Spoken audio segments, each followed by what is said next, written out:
വളരെ വിശേഷപ്പെട്ടൊരു അതിഥിയാണ്. നമുക്കെല്ലാം വളരെ സുപരിചിതനായ കലേഷ്, ഭാര്യ ദിവ്യ. നമസ്കാരം. നമസ്കാരം. എന്തൊക്കെയുണ്ട് കലേഷ് വിശേഷം? നല്ല വിശേഷങ്ങൾ. എത്ര രാജ്യങ്ങൾ ചുറ്റിപ്പോ? 10 രാജ്യങ്ങൾ. ഇതിനു മുമ്പും ഈ യാത്ര വലിയ ഇഷ്ടമാണ്. പണ്ട് മുതുകാട് സാറിന്റെ കൂടെ ആയിരിക്കുമ്പോഴും ഒരുപാട് രാജ്യങ്ങളിൽ ചുറ്റിയിട്ടുണ്ട്. യാത്രയാണോ ഇഷ്ടം, ഭക്ഷണമാണോ ഇഷ്ടം? രണ്ടും ഒരുപോലെ. ഒന്നുകൂടി ഭക്ഷണപ്രിയനാണ്. ആണോ? അപ്പൊ അതിനനുസരിച്ച് കുക്ക് ചെയ്ത് കൊടുക്കണം.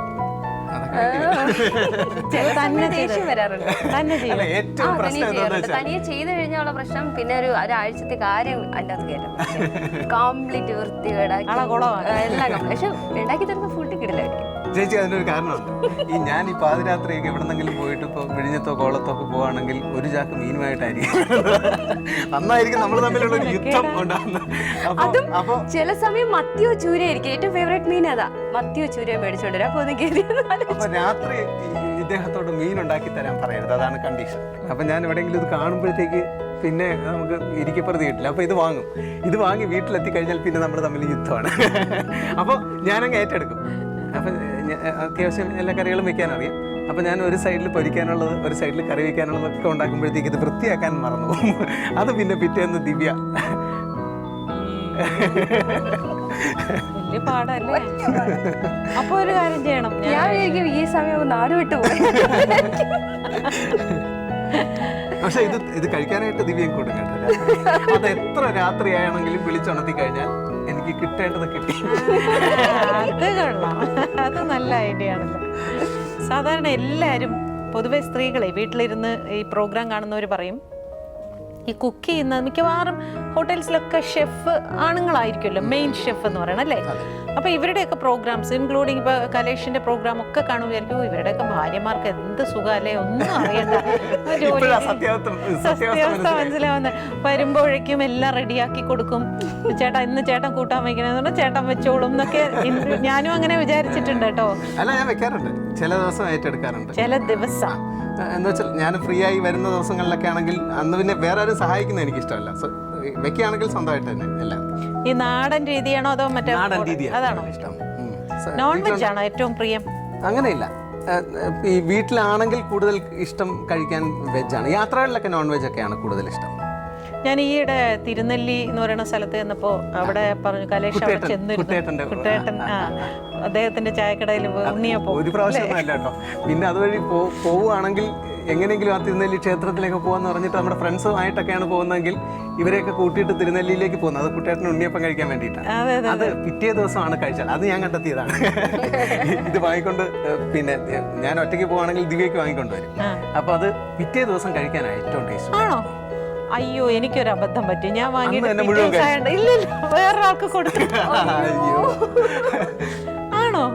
പിറ്റേ ദിവസം പിന്നെ മോര് വെള്ളം നല്ല ടേസ്റ്റ്. പുറം രാജ്യം എല്ലാം ഓൾമോസ്റ്റ് ആയോ? ഇല്ല, കുറെ നമ്മൾ അങ്ങനെ തുടങ്ങിയിട്ടല്ലേ ഉള്ളൂ. അവിടുത്തെ കൊണ്ടുവന്ന് ഇവിടെ പരീക്ഷിക്കും. എനിക്ക് തോന്നുന്നു നമുക്ക് പരീക്ഷിക്കാൻ പറ്റിയത് തായ്ലാൻഡ്. ഇപ്പോൾ പോരുന്നു തായ് വിഭവങ്ങളൊക്കെ നല്ല ടേസ്റ്റിയാണ്. ഒരു ചൈനീസ് സ്വാധീനമുണ്ട്, എല്ലാ വിഭവങ്ങൾക്കും ഒരു ചൈനീസ് സ്വാധീനമുണ്ട്. പ്രത്യേകിച്ച് ഇന്റീരിയറിലൊക്കെ പോകുമ്പോഴത്തേക്ക്, ഉൾപ്രദേശങ്ങളിലൊക്കെ പോകുമ്പോഴത്തേക്ക് ആൾക്കാരുണ്ടാക്കുന്ന പട്ട് തായ് എന്നൊക്കെ പറഞ്ഞിട്ടുള്ള ഡിഷുകൾ നമുക്കും ട്രൈ ചെയ്യാൻ പറ്റിയതാണ്, നമുക്ക് ഉണ്ടാക്കിയെടുക്കാൻ പറ്റുന്നതാണ്. പക്ഷെ അങ്ങനെ കാര്യമായിട്ട് വിദേശ വിഭവങ്ങളൊന്നും ട്രൈ ചെയ്യാറില്ല. പിന്നെ എനിക്ക് ഏറ്റവും ഇഷ്ടപ്പെട്ട ഒരു ഫുഡ് ഏതാണെന്ന് ചോദിച്ചാൽ ശ്രീലങ്കൻ ഫുഡ്. ഭയങ്കര സ്പൈസിയാണ്. ഏറ്റവും ഇഷ്ടപ്പെട്ട ഒരു വിഭവം ചോദിച്ചാൽ ഉറപ്പായിട്ടും ഒരു ശ്രീലങ്കൻ വിഭവമാണ്. അത് കാൻഡി എന്ന് പറയുന്ന ഒരു സ്ഥലമുണ്ട്, വളരെ മനോഹരമായ ഒരു സ്ഥലമാണ്. അവിടെ ചെന്ന് കണ്ടു കഴിഞ്ഞാൽ നമുക്ക് അവിടെ തിരിച്ചു വരാൻ പറ്റില്ല.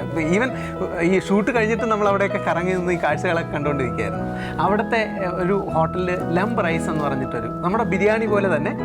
ഇതിൻ്റെ പ്രത്യേകത എന്ന് പറഞ്ഞാൽ പിന്നെ ഇത് ഇലയിൽ പൊതിഞ്ഞിട്ടാണ്. നമ്മൾ ഊണ് കൊണ്ടുപോകല്ലോ, നമ്മൾ ചോറൊക്കെ സ്കൂളിലേക്ക് കൊണ്ടുപോകല്ലോ, അതുപോലെ ഇലയിൽ പൊതിഞ്ഞിട്ടാണ് ഈ ലംബ് റൈസ് വെക്കുന്നത്. ഇത് ഒരു ജീരകശാല അരി പോലെ കുറച്ച് ഇല മീൻസ് നമ്മളെ വാഴയില തന്നെ. വാഴയില വലിയ വാഴയില വാട്ടിയിട്ട് അതിനകത്താണ് പൊതിഞ്ഞെടുക്കുന്നത്.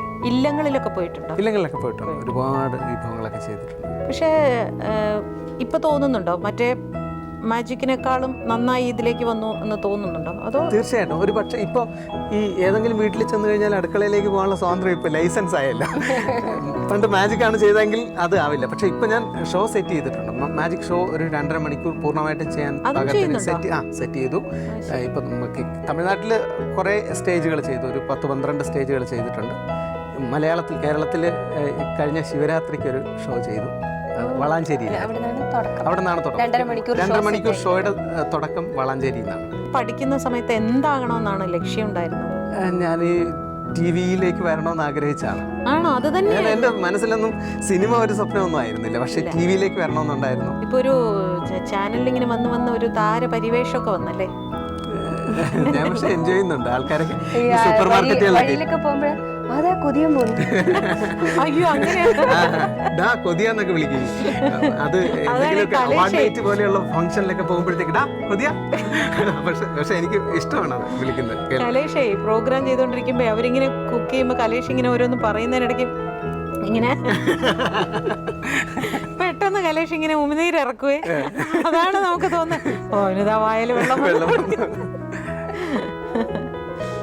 ഈ എപ്പിസോഡ് ചെയ്യുന്ന സമയത്ത് നല്ല ചിലർ ചോദിക്കും ഇതെല്ലാ ഫുഡും നല്ലതാണോ എന്ന്. അപ്പം ഞാൻ പറയുന്നത് വെച്ചാൽ അത് കാണുമ്പോൾ അറിയാൻ പറ്റും. കാരണം ഒരുപാട് പ്രാവശ്യം ടേസ്റ്റ് ചെയ്തുകൊണ്ടിരിക്കും. അത് നല്ല ടേസ്റ്റാണ്, മറ്റേതാണെങ്കിൽ ഒരു പ്രാവശ്യം ടേസ്റ്റ് ചെയ്താൽ ഇത് കൊള്ളാം എന്ന് പറഞ്ഞ് നിർത്തും. പക്ഷെ ഇപ്പോൾ ഉള്ളൊരു ഗുണം എന്താണെന്ന് വെച്ചാൽ പണ്ട് കേരളത്തിലെ എപ്പിസോഡുകൾ ചെയ്യുന്ന സമയത്താണെങ്കിൽ നമുക്ക് ഒരു അല്പം മോശമാണെങ്കിൽ അത് പറയാൻ പറ്റില്ല, ഗംഭീരമെന്നേ പറയാൻ പറ്റും. മലയാളികളാണ്, ഭാഷ അറിയാവുന്നതാണ്. ഇപ്പോൾ ഒരു ഗുണം എന്താണെന്ന് വെച്ചാൽ ഇപ്പോൾ തായ്ലൻഡിലെ മക്കളെ പടം പൊട്ടി എന്ന് പറഞ്ഞു കഴിഞ്ഞാൽ ജനത്തിന് മനസ്സിലാവുമല്ലോ. എന്നിട്ട് അവരുടെ അടുത്ത് പറയും ഓസം. അപ്പോൾ അങ്ങനെ ഒരു ഗുണമുണ്ട്. ഈ പല സ്ഥലത്ത് പോകുമ്പോൾ ലാംഗ്വേജ് എങ്ങനെ മാനേജ് ചെയ്യും? എല്ലാ ഭാഷകളും എനിക്കറിയാം. ചൈനയിലൊക്കെ പോയാൽ വലിയ ബുദ്ധിമുട്ടല്ലേ? അതെ, എല്ലാ ഭാഷകളും എനിക്കറിയാം, പക്ഷെ മലയാളത്തിൽ മാത്രമേ പറയുള്ളൂ. അല്ല, ഈ തായ്ലൻഡിൽ പോയിട്ട് ശരിക്കും പെട്ടുപോയിട്ടുണ്ട് കേട്ടോ. തായ്ലൻഡിൽ പോയിട്ട് കുറേ ഈ വില്ലേജിൽ പോകുമ്പോൾ, സിറ്റിയിലാകുമ്പോൾ നമുക്ക് കുഴപ്പമില്ല, അത്യാവശ്യം മുറി ഇംഗ്ലീഷൊക്കെ പറഞ്ഞ് ജീവിച്ച് പോകാൻ പറ്റും. പക്ഷേ വില്ലേജസിൽ പോയി കഴിഞ്ഞാൽ ഒരു വാക്ക് പോലും അവർക്കറിയില്ല. അപ്പം അത് പഠിച്ചേ പറ്റുള്ളൂ നമ്മൾ. ഇപ്പോൾ ഒരാഴ്ച അത്യാവശ്യമുള്ള വാക്കുകളൊക്കെ പഠിക്കാം. ചില ട്രാവൽ ഗൈഡുകളിൽ കുറേ സാധനങ്ങളൊക്കെ കിട്ടും. പിന്നെ ആരെങ്കിലും പരിചയമുള്ള ആൾക്കാരും നമ്മുടെ മലയാളികളുണ്ടാവും, അല്ലെങ്കിൽ അവിടുത്തെ തായ്ലൻഡുകാർ തന്നെ അത്യാവശ്യം ഇംഗ്ലീഷ് അറിയാവുന്ന ആൾക്കാരോട് ചോദിച്ച് മനസ്സിലാക്കി എഴുതിയെടുത്തിട്ടാണ് ഇതെന്താ അതെന്താന്നൊക്കെ ചോദിച്ചിട്ട് ആ വാക്കുകൾ ഇൻഗ്രീഡിയൻസിനെ കുറിച്ചൊക്കെ നമുക്ക് അറിയാൻ പറ്റും. ഇപ്പോൾ പ്രിങ്കി എന്ന് പറഞ്ഞു കഴിഞ്ഞാൽ കാന്താരി മുളകാണെന്ന്, അങ്ങനെയുള്ള ഇതിനെപ്പറ്റി ഇൻഗ്രീഡിയൻസ് ഒക്കെ മനസ്സിലാക്കി കഴിഞ്ഞാൽ അത് എന്താണെന്ന് ചോദിക്കാനുള്ള സാധനം മതി. പിന്നെ അവരുടെ പേര് കുഞ്ചാലായി കാപ്പ് എന്നൊക്കെ പറഞ്ഞു കഴിഞ്ഞാൽ അത് നമ്മൾ പഠിച്ചേ പറ്റുള്ളൂ. വില്ലേജ് പോകുമ്പോഴത്തേക്ക് ഒരു രക്ഷയില്ലല്ലേ. പ്രത്യേകിച്ച് ഇതിനകത്ത് ഈ വിദേശ രാജ്യങ്ങളിലൊക്കെ പോയി ചെയ്യുന്നുണ്ട് കോർഡിനേറ്റേഴ്സ് ഒന്നും പ്രോപ്പറായിട്ട് കിട്ടണമെന്നൊന്നുമില്ല, നമ്മൾ തന്നെ കോർഡിനേറ്റ് ചെയ്യേണ്ടി വരും. നിങ്ങൾ എങ്ങനെയാണ് ഈ ചാനൽ വഴിയാണ് നിങ്ങൾ പരിചയപ്പെടുന്നത്? നമുക്ക് വേണ്ടിയിട്ടുണ്ടെങ്കിൽ ഈ ഷോ തുടങ്ങുമ്പോഴത്തേക്കും ദൈവം ഓരോരുത്തർക്കും ഓരോ അല്ലേ? അതെ, കെണി.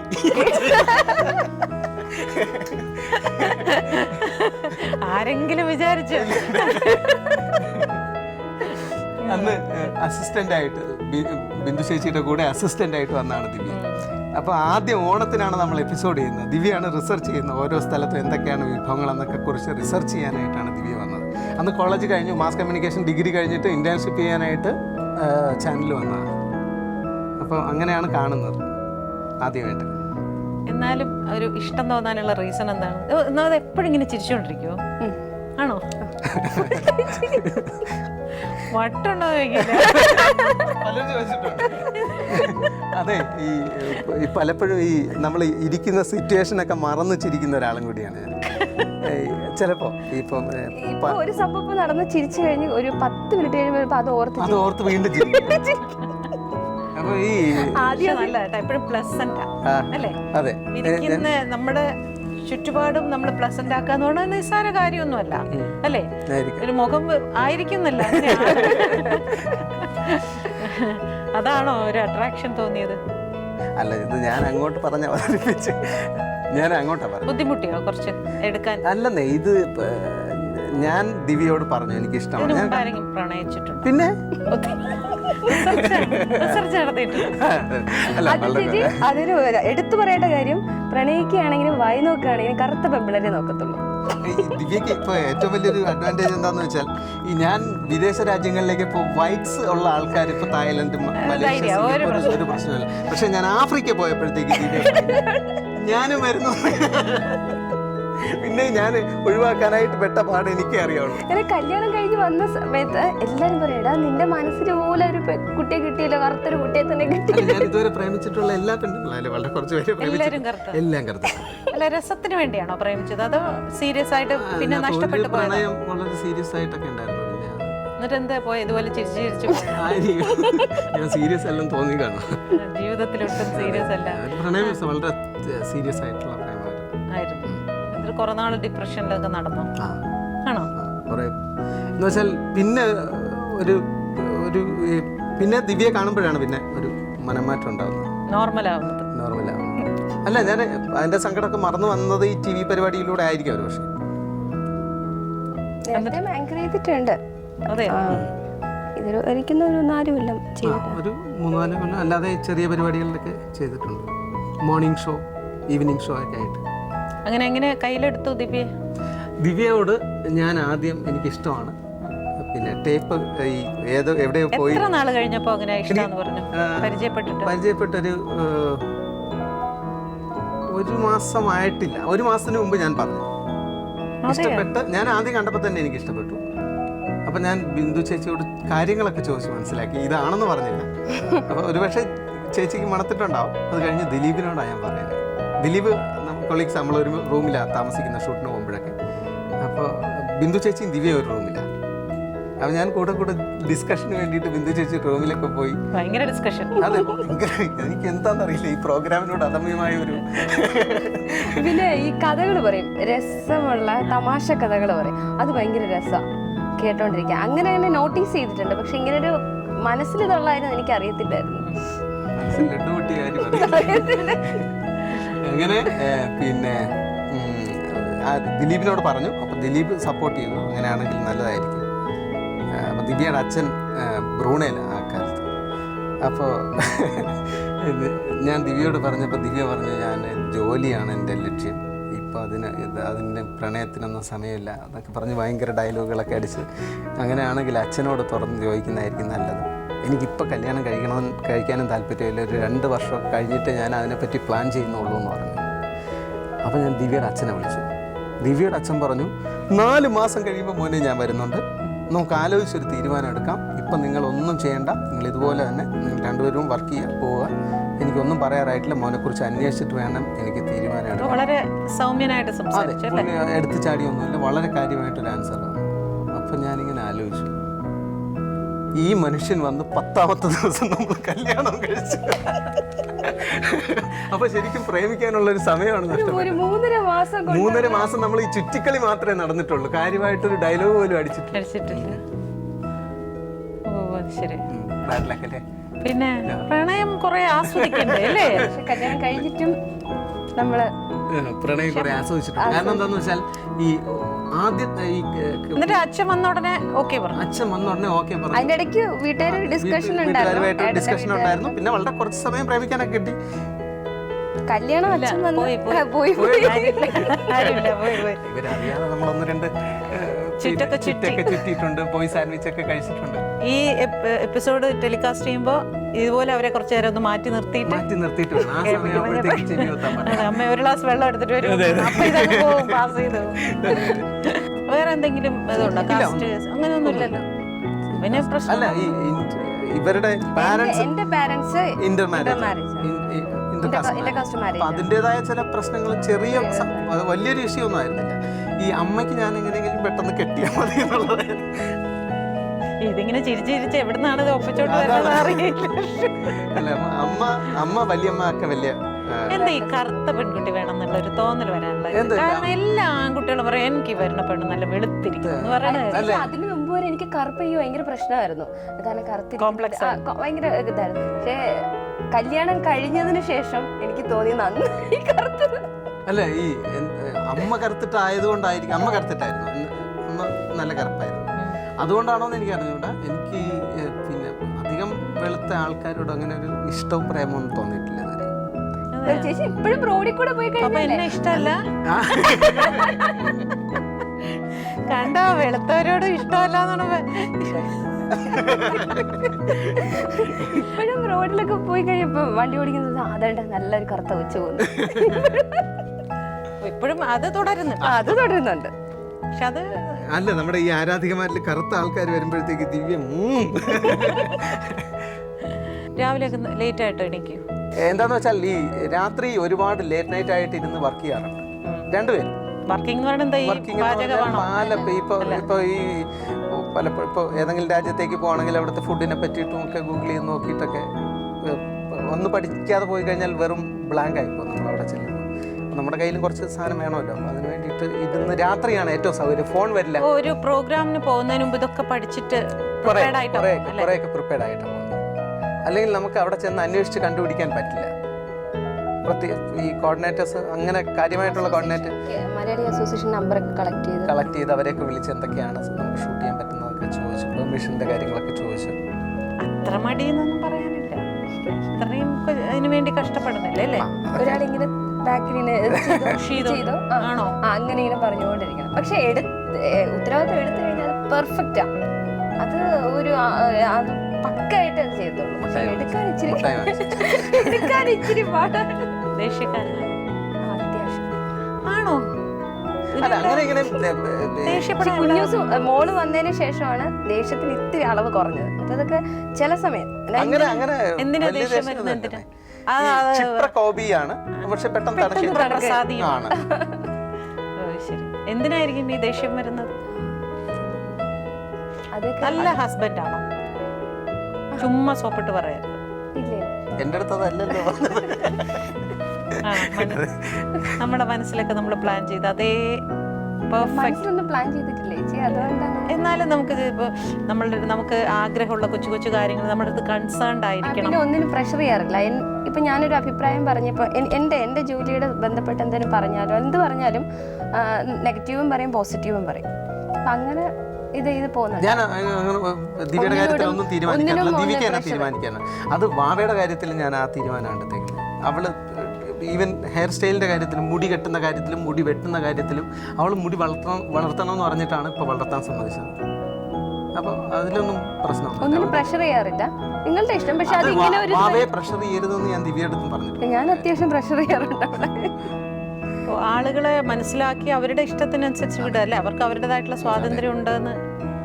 അതെ, അത് എനിക്ക് തോന്നുന്നു ഒരു ഹസ്ബൻഡ് ആൻഡ് വൈഫ് ലൈഫിൽ വളരെ ഇമ്പോർട്ടൻ്റ് ആയിട്ടുള്ള ഒരു കാര്യമാണ് അല്ലേ? പരസ്പരം അങ്ങോട്ടും ഇങ്ങോട്ടും ഫ്രണ്ട്സിനെ പോലെ കഴിയാന്നുള്ളതാണ് ഒരു ഹസ്ബൻഡ് വൈഫ് എന്നുള്ളതിനേക്കാൾ. അങ്ങനെയാണോ? നല്ല ഫ്രണ്ടാണോ? ഒത്തിരി എനിക്ക് എൻ്റെ അടുത്ത് ബെസ്റ്റ് ഫ്രണ്ട് ആരാന്ന് ചോദിച്ചു കഴിഞ്ഞാൽ സുഖിപ്പിക്കാൻ വേണ്ടി പറയില്ല. എനിക്ക് എൻ്റെ മനസ്സിലെ എല്ലാ കാര്യങ്ങളും എനിക്ക് പറയുന്ന ഏട്ടനോടാ. പിന്നെ വേറൊരു കാര്യം എന്താണെന്ന് വെച്ചാൽ നമ്മൾ വീട്ടിലുണ്ടെങ്കിലേ കാര്യമായിട്ട് കമ്മ്യൂണിക്കേഷൻ ഒന്നും ഉണ്ടാവില്ല. ഞാനൊരു റൂമിൽ ചിലപ്പോൾ കമ്പ്യൂട്ടറിന് മുമ്പിലായിരിക്കും, അല്ലെങ്കിൽ എന്തെങ്കിലും വായിച്ചുകൊണ്ട് കിടക്കായിരിക്കും. ഞാൻ വരുന്ന സമയത്ത് ദിവ്യ വായിച്ചുകൊണ്ട് കിടക്കായിരിക്കും.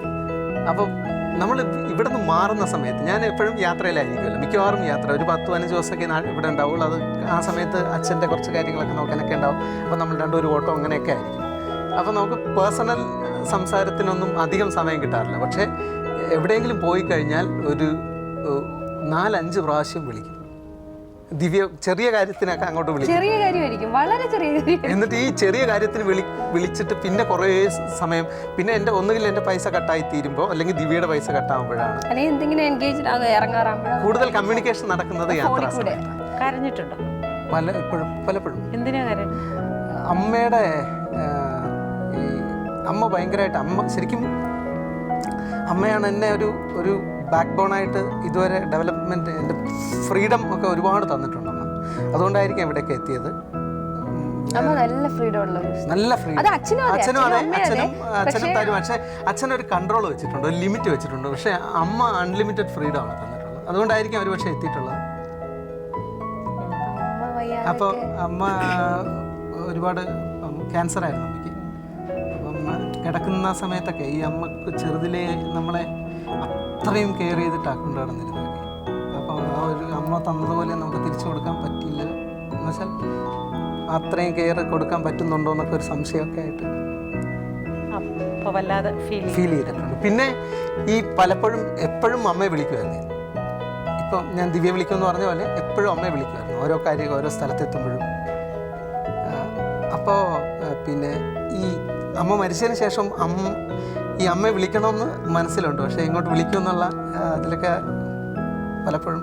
ഞാൻ കുറച്ച് നേരം കൂടെ സംസാരിച്ച കലേഷ് ചിലപ്പോൾ കരയും. വേണ്ട.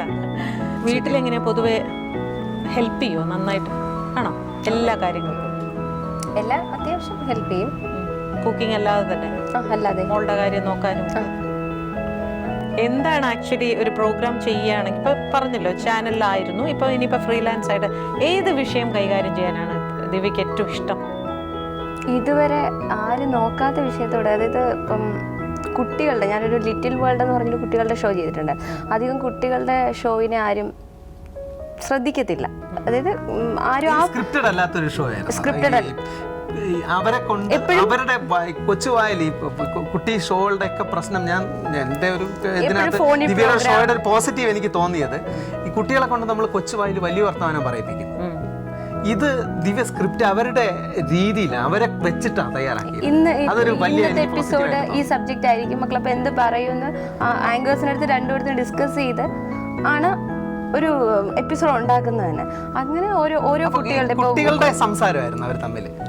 മാനവും പിന്നെ പ്രോഗ്രാം ചെയ്തിട്ടുണ്ടായിരുന്നു. ഒരു 75 എപ്പിസോഡോളം ചെയ്തിട്ടുണ്ടായിരുന്നു. അത് കഴിഞ്ഞിട്ടിരിക്കുമ്പോഴാണ് റിസൈൻ ചെയ്യുന്നത്. അപ്പോൾ ഹിഡൻ ക്യാമറയിൽ കൊച്ചു കുട്ടികളുടെ ഷൂട്ട് ചെയ്തു. അങ്ങനെ ഒരുപാട് സെഗ്മെന്റ്സ്. ഇതുവരെ ആരും വളരെ ഒരു 4 വയസ്സിനൊക്കെ താഴെയുള്ള 4 വയസ്സ് 3 വയസ്സൊക്കെ ഉള്ള കുട്ടികളെ അവരുടെ വീട്ടിൽ പോയിട്ട് 2-3 പേര് പോയിട്ട് ഹിഡൻ ക്യാമറാസ് അവിടെ ഇവിടെയൊക്കെ ഫിക്സ് ചെയ്തിട്ട് അവരെ ഫ്രീ ആയിട്ട് വിട്ട്. അപ്പോൾ ഈ സാമ്പാറൊക്കെ കിട്ടിക്കഴിഞ്ഞാലേ, ഒരു പ്ലേറ്റ് മുഴുവൻ തണുത്ത സാമ്പാറൊക്കെ കിട്ടിക്കഴിഞ്ഞാൽ അതും ചോറും കൂടെയൊക്കെ മിക്സ് ചെയ്യുന്ന രീതി കുട്ടികൾ ചെയ്യുന്നതൊക്കെ. എന്നിട്ട് കുട്ടികളായി തന്നെ. അതെ. പിന്നെ അവരുടെ ആക്ടിവിറ്റീസ്, അവർക്ക് ഇഷ്ടമുള്ള ഫോട്ടോഗ്രാഫേഴ്സിനെ പരിചയപ്പെടുത്തിയിട്ടുണ്ട്.